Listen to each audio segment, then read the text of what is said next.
Hey everyone, welcome back to a new video. So in this video, I'll show you how to optimize Brave search for maximum privacy.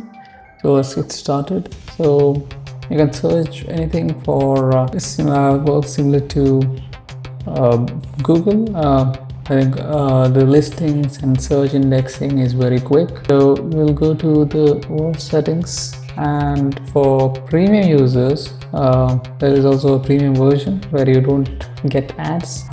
So if you want ad-free results, so you choose your region, display language, theming. So set it to auto, depending on the device. Safe search is moderate. Answer with AI, you can turn it off. Or if you have the habit of opening every link on each tab, you can actually select this.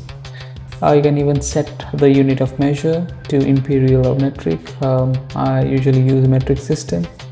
And you can also disable anonymous local search results. You can even enable Google fallback and even disable anonymous usage statistics that is being shared when you search on Brave. I think that is pretty much it for this video. Thanks for watching.